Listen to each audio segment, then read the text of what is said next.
Welcome back, everyone. This is a continuation of my base in Minecraft. This is a part two, and basically I'm starting back where I started off in the first film, and I'm going to show you exactly what I did up here. So, as you remember, I said this was my very first cubby hole and my first night survival area. So, and later on what I did, I said, okay, well, let's start building a castle. And this is when I started learning, building with cobblestone, some more doors, and then this is very basically just a very simple square castle. And as you can see, right now it's raining. And it's just very simple block design, with little windows, still no glass. It's just as I was building this, and I just kept going learning basically. And I've also, I was trying to learn how to build stairs. I didn't realize they were actually stairs. I was doing actual blocks, but then I found the recipes for this, and so I just basically built, a several level square castle or a citadel. This was built later. This is my bridge to nowhere. I didn't realize that. I was curious how far I can build this bridge, and come to find out it is endless based on the memory of your computer. So it goes pretty far. So I decided to stop there. But on this side, I built another bridge, but I kind of connected to this water tower that I built. And that's this water tower. Let's get a little closer look. I just saw on YouTube how they built it, or actually a water fountain, and I thought, oh, that's pretty cool.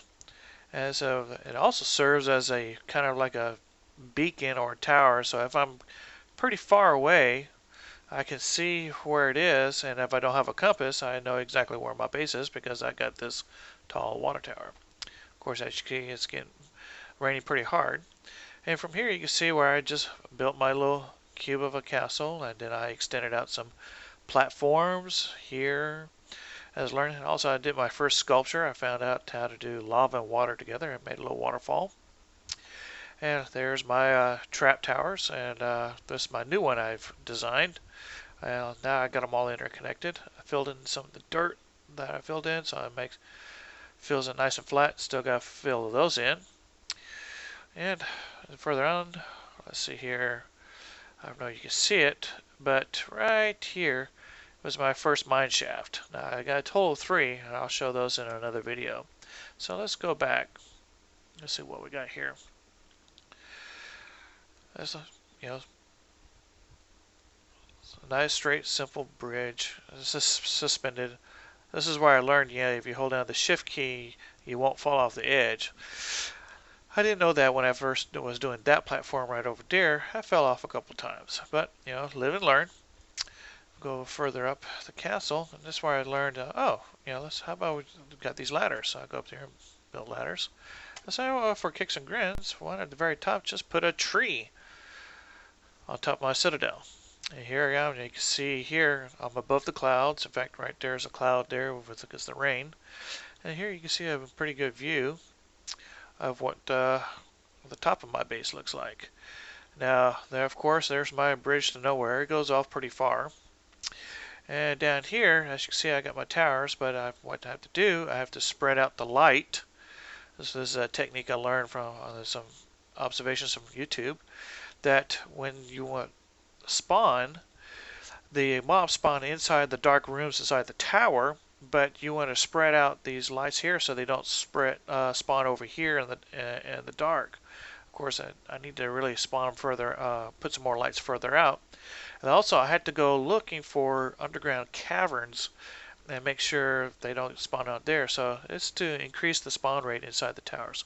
Currently, I got 4 towers. The first 3 were of a similar design that I learned how to do from some YouTube videos. I have to figure out who credited it, so it's not my design.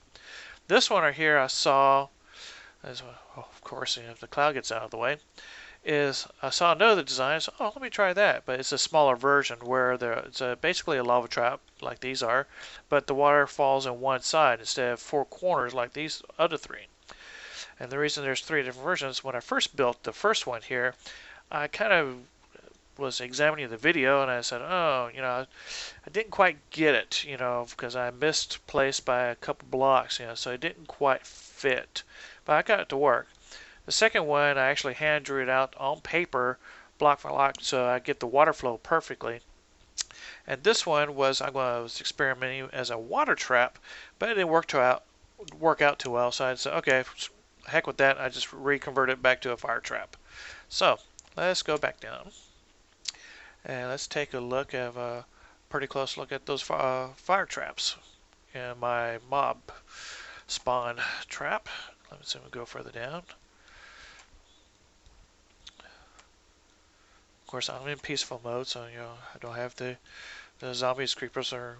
Oh yeah, just a side note. This right here was my invasion wall. Every time they would spawn right there, I stand right there with my bow and start killing creepers and skeletons. Skeletons kept shooting back, and those are the ones I didn't like the most. So anyway, let's continue on. Let's go down. Back. Everybody remembers this. My original base. Oops. Failure there. Okay, there's my window. Now you can see it's blocked. I can see my new view, my new tower. Spawn room is 2 levels. So we go further down. And one of the things I had to do was I had to make another collection point for that new tower because I couldn't quite. So this is a collection point for my first 3 towers. And then I had to create another one right here for the new one.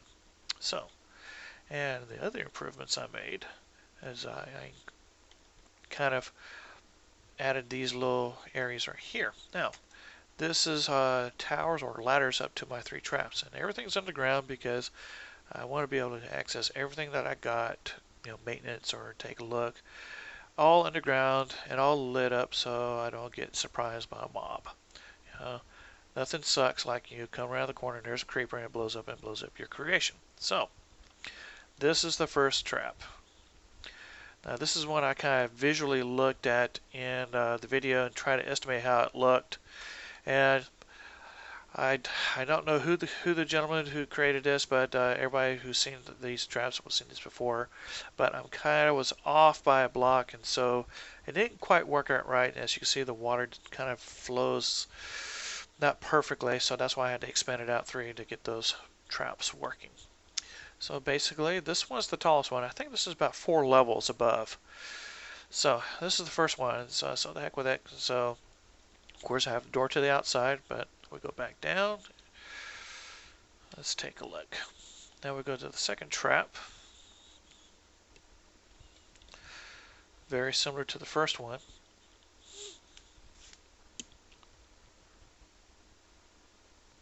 Long hallway. So we go back up.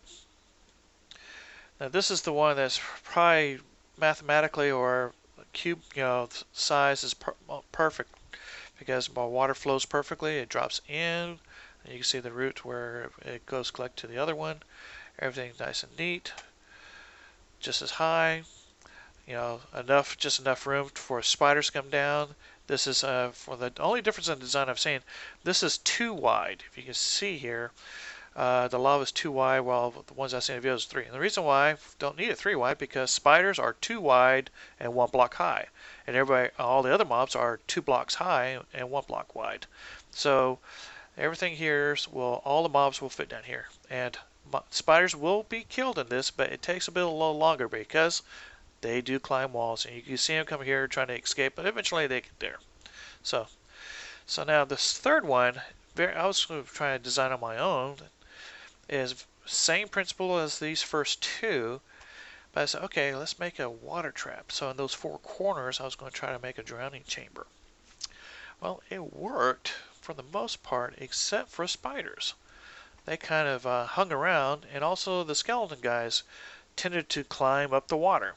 So I said, well, heck with it. So I converted this back to another fire trap. As you see, this is slightly different here, where this was supposed to be a water area for drowning, but it didn't quite work out. So I converted this to another fire trap. And the only difference is this one's a little higher by a couple, 2 or I think 1 level. And so this one's not as perfect as the other one. So I'll leave it at that. So now, on to the 4th one. Now it's a different design than these first 3. And again, I saw this, I was stealing design from the people I seen on YouTube, and I see, I gotta go back out. Sorry, major failure. I don't have a ladder to the fourth one, so I have to go outside. But I did modify what that designed where there's a trap with a waterfall on one side. So let's go in here. And here it is. There's very similar to, this is like it is in the four corners of this first two. Again, also 2 wide lava. And this is exactly 8 blocks long. But this is my own little invention right here. I put one bucket of water here, one bucket of water there, and they both split across. And now I have 2 entry points where the loot drops. And down there I have one flowing of water that covers both of them, and it goes into my base. And as you can see, we'll go ahead and drop down.